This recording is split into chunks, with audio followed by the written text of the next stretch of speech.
You right guys, Gary aka Hopeless back again. Now to celebrate hitting 1,000 subs on the channel, I figured I would try and do something a little bit different and make a proper full-length video and not one of the shorts I've been doing for the last couple of months. You may have noticed the last proper video I made was over 5 months ago, and that was just as I finished moving house.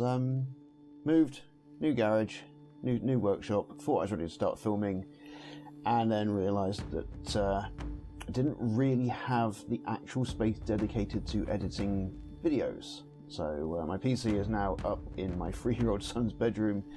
So yeah, just trying to get used to things. But yeah, I think I'm sorted.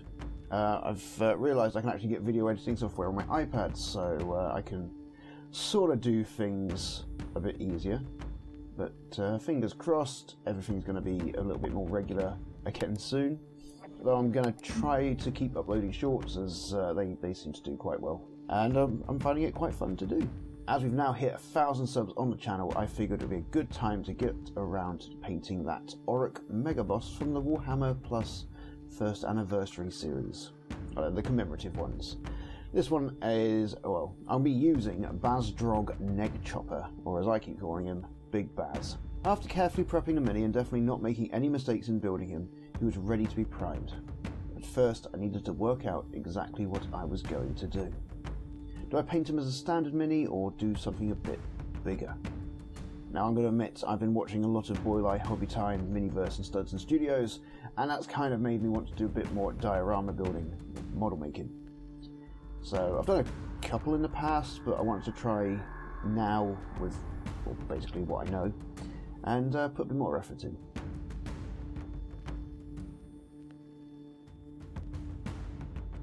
After deciding how big I wanted the base to be, I had a hunt around the garage for something to bulk out the base, because I'm cheap and I didn't want to spend any more money than I had to.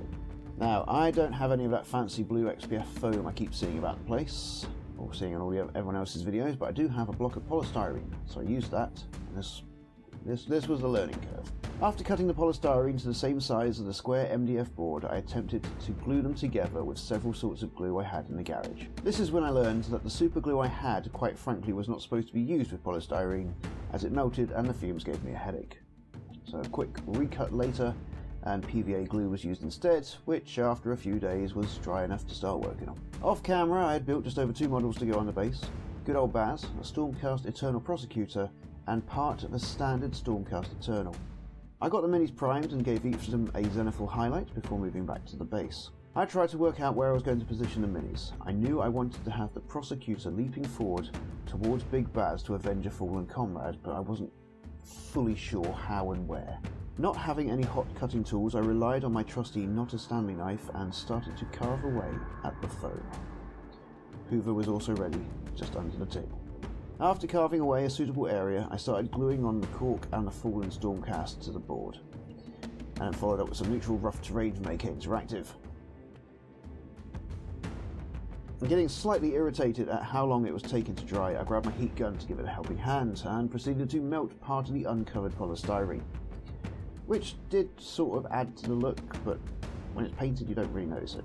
Once dry, the base was airbrushed in the same way as the minis, a dark neutral grey and then over the top with bold titanium whites to try and work out the shadows. Grabbing my trusty Monument Hobbies Pro Acryl paint range, I made a start on the base, using bright warm grey for the rocky outcrops and a light umber on the flatter areas. While that was drying, I made a start on the fallen Stormcast Eternal and decided to go and stick with the standard gold armour blue details look.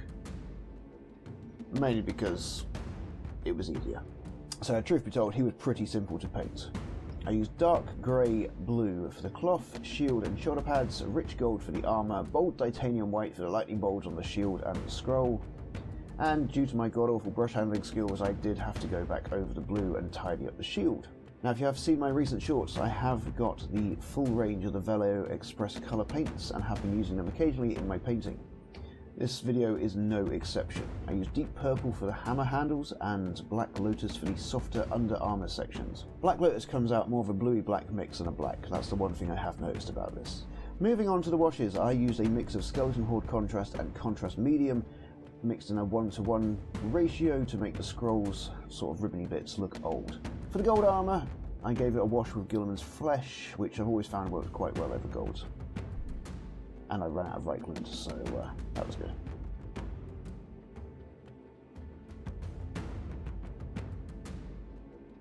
In a moment of madness, I decided to break out my oil paints and use oil washes for the rest of the ground, starting off with burnt umber and then going with ivory black, mixing in some white spirits and slapping it all over, gradually adding more white spirits to create essentially the wash on the model.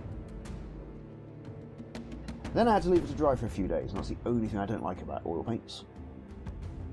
So while that was drying, I moved on to the main minis. Bazdrogg Nekk-Choppa, or Big Baz to his friends, I found him fun to paint.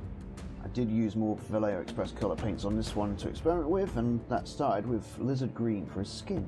I also realised pretty early on that I should have really attached him to a temporary base as he kept trying to dive off the handle. Now that he was secure to a bigger base, I wanted to try out Express Colours Nuclear Yellow, but quickly realised that quite frankly, I didn't like it over a Zenithal Highlight. So I ended up going over that with Pro Acryl's Golden Brown. It's about this time I also realised I had built his shoulder wrong, so a little bit of surgery later.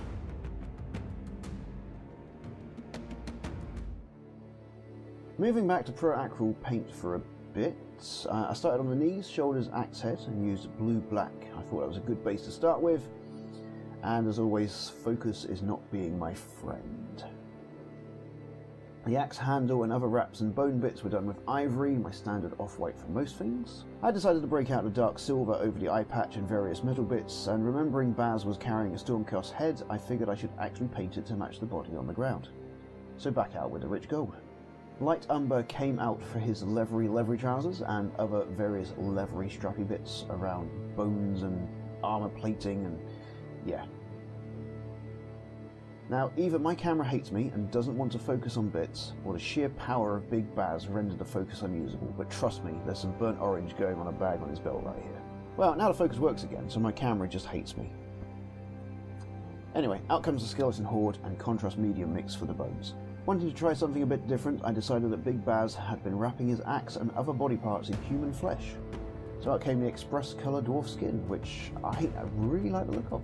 Continuing my fight with the focus, I painted the plume on the Stormcast helmet deep purple and went over the golden brown with nuclear yellow again. And quite frankly, I think this time it came out a lot better than the first attempt. Once that had dried, I started going over the rivets and bolts and a few other metal bits with Pro Acryl silver. I then added Pro Acryl's brown wash over the metals, and that was Big Baz done. By now the oil wash on the base was dry, so I grabbed some matte varnish and blasted that through my airbrush because I was not risking this damn thing chipping or rubbing the oil wash off.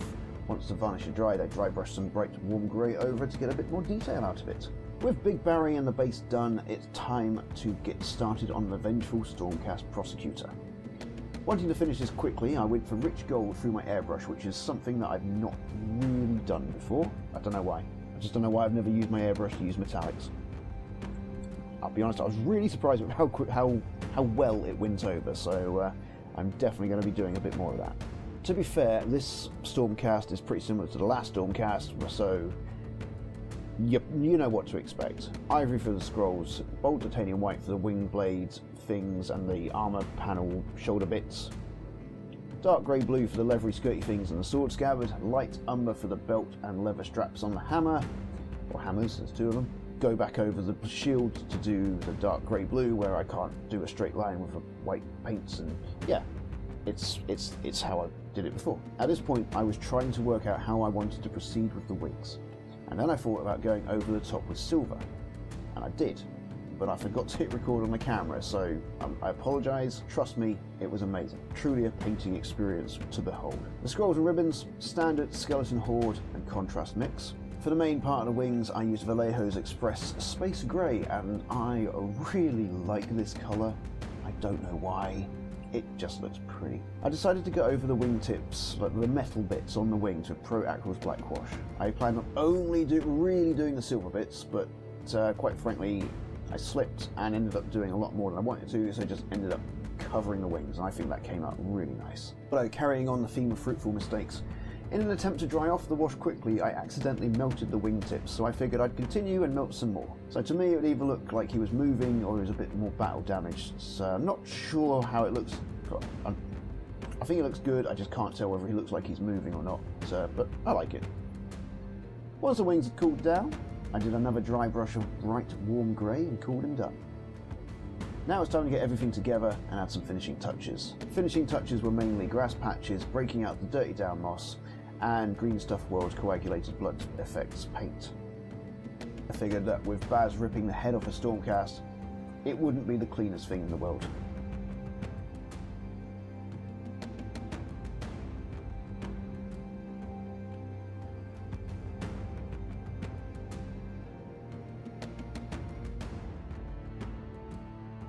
I love watching dirty down products drying in fast forward. I'd applied it neat from the bottle, let it dry and figured it could do with some thinning out. So with a little bit of water on the brush, I just slapped it on and moved it about a bit, and then hit it with the heat gun. And with that, it's done.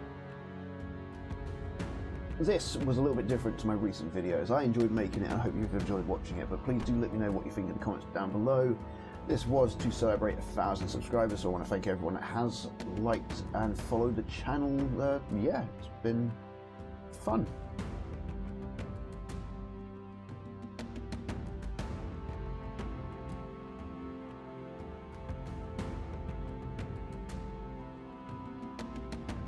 As I said, please do let me know what you think in the comments down below. If you like what you see and are not a subscriber, please consider subscribing and basically see what happens in the future. I've got bigger and bigger plans that I think I can do. It's just going to be a case of working out how. So, yeah.